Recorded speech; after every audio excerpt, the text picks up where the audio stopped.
Hello everyone, basic maths સિરીઝમાં આપ સર્વેનું સ્વાગત છે. આજે આપણે લેક્ચર નંબર 3 ની અંદર જોવાનું છે અવયવ અને અવયવી.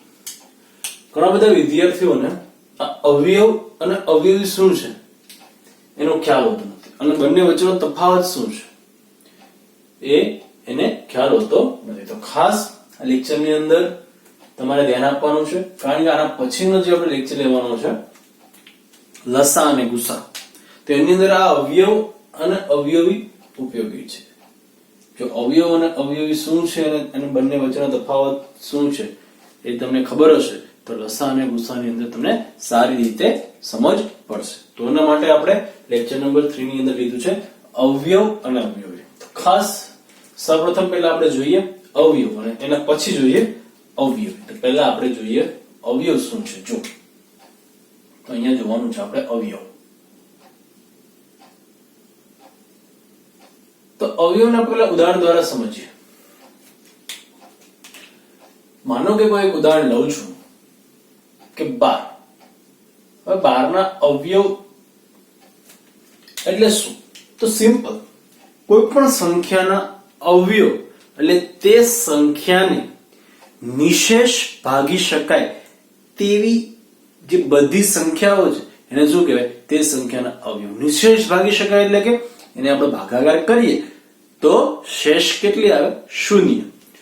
તો 12 ને નિશેષ ભાગી શકાય એવી કઈ કઈ સંખ્યાઓ છે? વિચારો.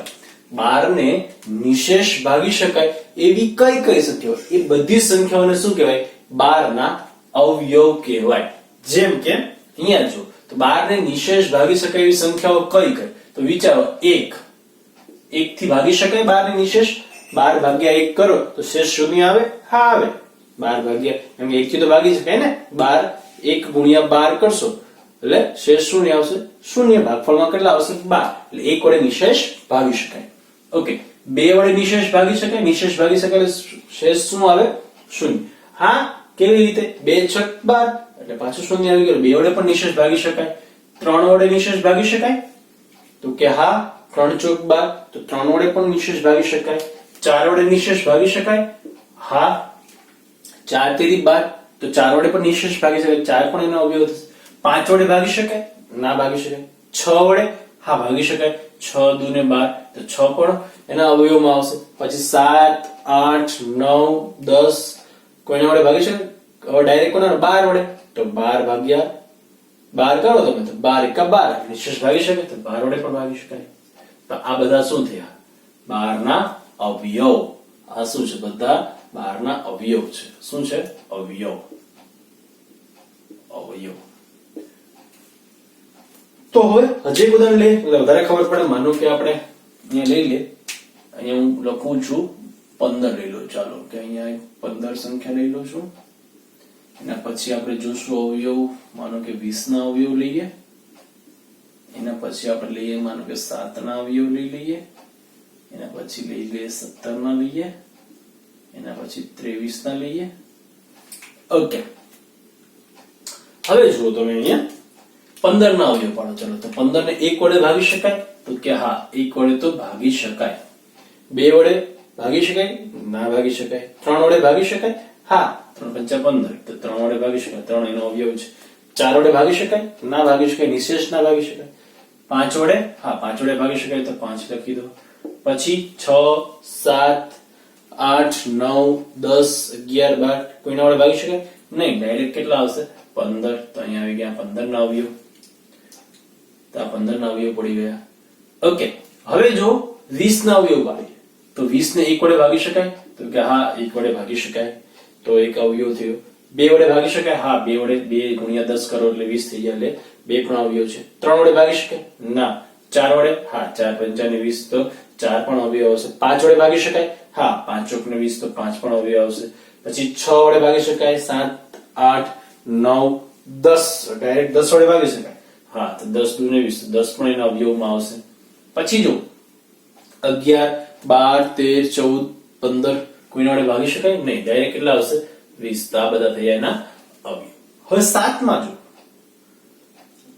7 ની અંદર માનો કે 7 ને 1 વડે ભાગી શકાય, હા તો 1 એનો અવયવ થયો. પછી બીજી કઈ સંખ્યા? બીજી સંખ્યા કઈ? 2 3 4 કોઈના વડે ડાયરેક્ટ 7 જ આવશે, તો 1 અને 7. 17 માં જોવો તો 1 વડે ભાગી શકાય, હા. 2 વડે ના, 3 4 5 6 કોઈ પણ સંખ્યા ડાયરેક્ટ કેટલી આવશે? 17. એટલે 23 માં જોવો તો 1 વડે તો બધાને ભાગી શકાશે. પછી 23 બીજી કોઈ સંખ્યા વડે ભાગી શકાય? એક પણ સંખ્યા કઈ આવશે? ડાયરેક્ટ 23. તો આના વડે તારણ શું નીકળે છે? આના ઉપરથી તારણ એવું નીકળે કે કોઈ પણ સંખ્યા હોય એનો સૌથી નાનો અવયવ કયો હોવાનો? 1. આ શું છે? સૌથી નાનો અવયવ 1 છે. કોઈ પણ સંખ્યાનો સૌથી નાનો અવયવ શું હોવાનો? 1. અને કોઈ પણ સંખ્યાનો સૌથી મોટો અવયવ એ સંખ્યા પોતે. એટલે માનો કે આ સૌથી મોટો અવયવ છે, એટલે કે 12 નો સૌથી નાનો અવયવ 1 અને 12 નો સૌથી મોટો અવયવ કેટલો આવશે? 12. એવી રીતના અહીંયા 15 નો સૌથી નાનો 1 એટલે સૌથી નાનો તો 1 જ હોવાનો અને સૌથી મોટો સંખ્યા પોતે અને 15. અહીંયા 1 અને 20, અહીંયા 1 અને 7, અહીંયા 1 અને 17, ના 1 અને 30. એનો મતલબ એવો થયો, આના ઉપરથી આપણે એવું એક તારણ કાઢ્યું આપણે કે કોઈ પણ સંખ્યાને ઓછામાં ઓછા 2 અવયવ તો હોય જ. ક્યાં? એક તો 1 અને બીજો કયો? એ સંખ્યા પોતે. એટલે કોઈ પણ સંખ્યાને ઓછામાં ઓછા 2 અવયવ તો હોય. એટલે કે માનો કે આના ઉપરથી આપણે એ તારણ પણ લખી શકાય. અહીંયા આ આખું આપણે આ જોયું, આના ઉપરથી આપણે એ પણ તારણ નીકળે શું? કે કોઈ પણ સંખ્યાને ઓછામાં ઓછા કેટલા? 2 અવયવ હોય જ. ક્યાં? હોય. ક્યાં? એક તો 1 અને સંખ્યા પોતે. આ 2 ઓછામાં ઓછા 2 અવયવ. હવે ધ્યાન આપો, અહીંયા ખાસ ધ્યાન આપજો. હવે જો અહીંયા 12 ના કેટલા અવયવ છે? 2 થી વધુ છે. 15 ના 2 થી વધુ અવયવ છે. 20 ના 2 થી વધુ અવયવ છે. એટલે ટૂંકમાં 2 થી વધુ અવયવ આ બધાના છે. પણ આ 7 17 ને 23 ના જુઓ, આ જુઓ, આ સંખ્યા જુઓ, આ 7 આ 17 ને 23 એના 2 જ અવયવ છે. એટલે ટૂંકમાં એને કોઈ પણ 2 સંખ્યા વડે જ નિશેષ ભાગી શકાય. કઈ? એક તો 1 અને એક તો કઈ? એ સંખ્યા પોતે. એના સિવાય કોઈ ત્રીજી સંખ્યા વડે નિશેષ ભાગી શકાય નહીં. તો આ જે 3 સંખ્યાઓ છે એને કહેવાય અવિભાજ્ય સંખ્યાઓ. હવે જો આ ખાસ યાદ રાખવાનું છે, અવિભાજ્ય સંખ્યા એટલે કે અવિભાજ્ય સંખ્યા કોને કહેવાય? તો કે અવિભાજ્ય સંખ્યા એને કહેવાય કે એવી જે સંખ્યાને માત્ર 1 અને એ સંખ્યા પોતે આના વડે જ ભાગી શકાય છે. એના સિવાય કોઈ પણ સંખ્યા વડે ભાગી શકાય નહીં. એટલે કે નિશેષ ભાગી શકાયનો મતલબ શું થાય છે? નિશેષ ભાગી શકાયની વાત કરું છું. તો નિશેષ ભાગી શકાય નહીં. તો આવી સંખ્યાને શું કહેવાય? આને કહેવાય અવિભાજ્ય. આ જે 3 સંખ્યાઓ છે એને કહેવાશે વિભાજ્ય. કારણ કે એમાં જો આને તો જો ઘણી બધી સંખ્યા વડે ભાગી શકાય ને. આને જો આ 12 છે ને 1 તો વડે ભાગી શકાય, 2 3 4 6 12 સમજાય છે? એટલે કે 2 કરતા વધારે સંખ્યા વડે ભાગી શકાય. એટલે કે 1 અને એ સંખ્યા પોતે, એના સિવાયની બીજી સંખ્યાઓ વડે પણ તેને ભાગી શકાય છે. તો આ જે સંખ્યા છે એને કહેવાય વિભાજ્ય સંખ્યા. કેવી સંખ્યાઓ કહેવાય? વિભાજ્ય સંખ્યા. તો આ વાત થઈ અવિભાજ્ય સંખ્યા, અને આના ઉપરથી આપણે અવિભાજ્ય સંખ્યા અને વિભાજ્ય સંખ્યા પણ જોઈ. તો હવે જોઈએ અવિભાજ્ય સંખ્યા કઈ કેટલી હોય. તો જો અહીંયા હું લખું છું, હવે પછીનો ટોપિકમાં આપણે લખું છું અવિભાજ્ય સંખ્યા. તો અહીંયા જુઓ અવિભાજ્ય સંખ્યા, ખાસ ધ્યાન આપજો. તો અવિભાજ્ય સંખ્યા કઈ હોઈ શકે? ધ્યાન આપો. અહીંયા અવિભાજ્ય સંખ્યાની અંદર પહેલા એક વસ્તુ યાદ રાખવાનું છે કે 1 છે, તમને 1 એ અવિભાજ્યમાં પણ નહીં આવે અને વિભાજ્યમાં પણ આવશે નહીં. એટલે કે અહીંયા એક નોંધ લખી દઉં છું, શું નોંધ લખી દઉં છું? 1 એ અવિભાજ્ય સંખ્યા પણ નથી કે વિભાજ્ય સંખ્યા નથી. આ ખાસ 1 એ અવિભાજ્યમાં પણ નહીં આવે અને વિભાજ્યમાં પણ નહીં આવે. ઓકે, તો હવે અવિભાજ્ય સંખ્યાઓમાં કેવી સંખ્યા હોય તો ક્યાંથી ચાલુ થશે? જો 2 હું લખું છું તો 2 ને જો તો કઈ કઈ સંખ્યા વડે ભાગી શકાય? એક તો 1 અને 2 એટલે કે સંખ્યા પોતે, એના સિવાય કોઈ ત્રીજી સંખ્યા વડે 2 ને ભાગી શકાય નહીં. તો 2 શું છે? એ અવિભાજ્ય સંખ્યા છે. હવે 3 ને પણ જો 1 અને 3 વડે ભાગી શકાય તો એ પણ અવિભાજ્ય. 4 નહીં આવે. પછી 5 ને 1 અને 5 વડે ભાગી શકાય. 6 પછી 7 ને પણ 1 અને 7 વડે, પછી 8 9 10 પછી 11 ને, પછી 13 પછી 14 નહીં, 15 નહીં, 16 નહીં અને 17 પછી 18 નહીં ને 19 પછી 20 નહીં, 21 નહીં, 22 નહીં ને 23. આવી રીતને આ બધી સંખ્યાઓ શું હશે? અવિભાજ્ય સંખ્યાઓ. અને વિભાજ્ય સંખ્યાઓમાં કઈ સંખ્યાઓ હશે? તો અહીંયા લખી દઉં છું વિભાજ્ય સંખ્યાઓ. ખાસ જો વિભાજ્ય સંખ્યા, તો અહીંયા વિભાજ્ય સંખ્યા ક્યાંથી ચાલુ થશે? તો અહીંયા જો વિભાજ્ય સંખ્યાની અંદર જો એક તો અવિભાજ્ય અને વિભાજ્ય બંનેમાં નથી આવતી, 2 અવિભાજ્ય છે, 3 અવિભાજ્ય ચાલુ કેવી છે? 4 વિભાજ્યથી ચાલુ. 4 પછી 5 ને 6 પછી 7 ને 8 9 10 11 ને લેવાના 12 પછી 13 ને લેવાના, પછી 14 15 16 17 ને લેવાના 18 19 ને લેવાના 20. આ બધી જે સંખ્યાઓ છે એની કેવી સંખ્યા કહેવાય? વિભાજ્ય. હવે અવિભાજ્ય સંખ્યા અને વિભાજ્ય સંખ્યામાં સૌથી મોટી સંખ્યા નહીં મળે, પણ પ્રશ્નમાં સૌથી નાની સંખ્યા મળે. એટલે એનો મતલબ એવો થાય કે આ જે 2 છે અવિભાજ્ય સંખ્યામાં સૌથી નાની સંખ્યા કઈ કહેવાય? અવિભાજ્ય સંખ્યામાં સૌથી નાની સંખ્યા કઈ? 2. અને વિભાજ્ય સંખ્યામાં સૌથી નાની કઈ સંખ્યા આવશે? સૌથી નાની સંખ્યા કઈ આવશે? 4. એ ખાસ યાદ રાખવાનું છે. ઓકે, અવિભાજ્ય સંખ્યાનો સૌથી મોટી તો મળવાની છે, કેમ કે અનંત સુધી જાય છે બંને. અવિભાજ્ય અને વિભાજ્ય અનંત સુધી સંખ્યાઓ છે, સૌથી મોટી સંખ્યા તો મળે નહીં, પણ સૌથી નાની તમને મળશે.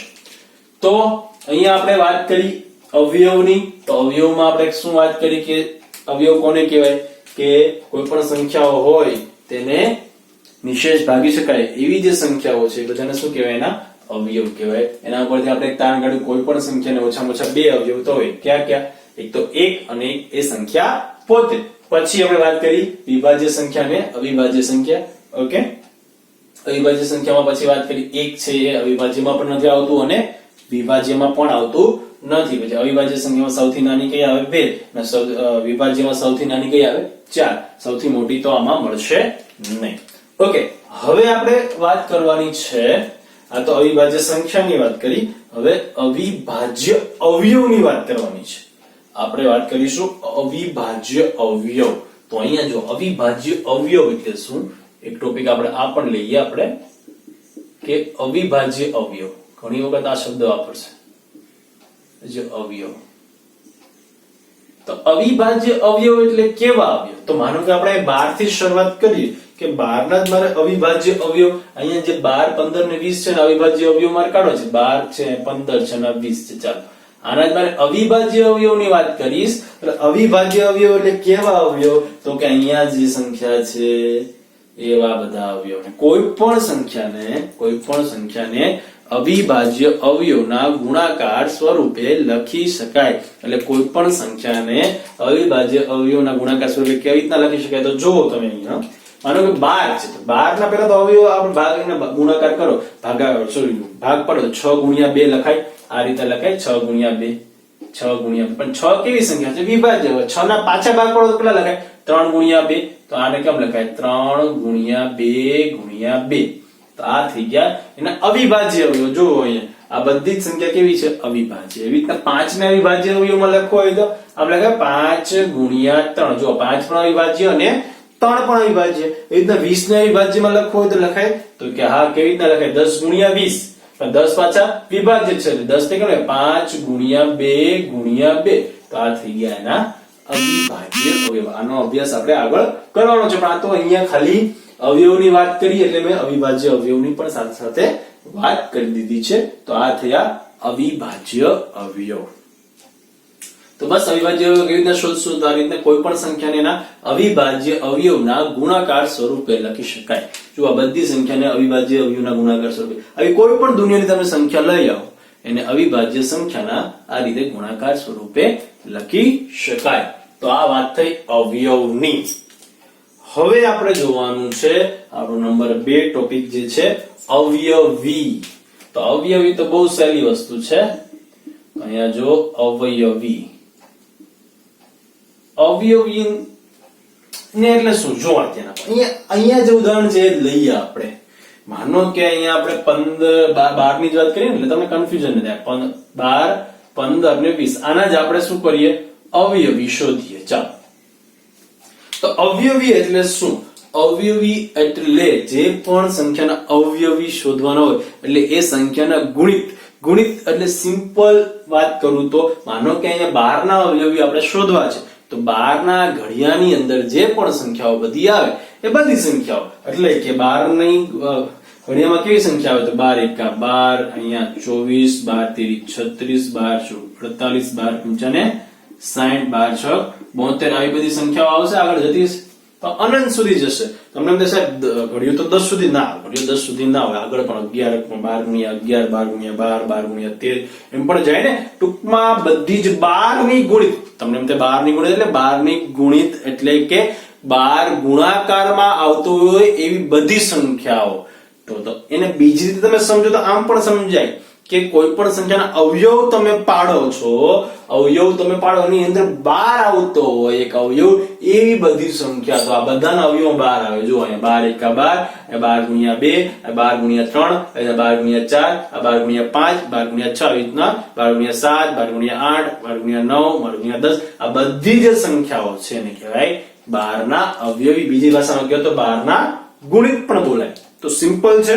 હવે 15 ના શોધવા આવે તો 15 એકા 15, 15 × 2 30, અહીંયા 45, પછી 60, પછી 75 ને પછી 90. તો આ રીતના આગળ જશે. એ રીતના 20 ના શોધવા હોય તો 20 નો ગુણ્યો 20, પછી અહીંયા 40, પછી 60, પછી 80, પછી 100 આવી રીતના અનંત સુધી જશે. તો આના ઉપરથી આપણે એક અનુમાન જો અહીંયા ધ્યાન આપો. અવયવ હોય, અવયવ એ સીમિત હોય, શાંત હોય, એટલે કે અવયવ અહીંયા જો 12 ના અવયવ છે કેટલા થયા? 1 2 3 4 5 6 અવયવ છે. 15 ના કેટલા? 1 2 3 ને 4 અવયવ છે. 20 ના કેટલા? 1 2 3 4 5 6. 7 ના કેટલા? 1 અને 2. ટૂંકમાં સીમિત હોય, અવયવ હોય એ શાંત સંખ્યા હોય એટલે ટૂંકમાં એ અનંત ના હોય. જ્યારે અવયવી હોય એ અનંત હોય. જોવામાં અનંત હોય. 12 24 36 48 60 72 આગળ અનંત સુધી જયા રાખે. તો અવયવી કેવા હોય?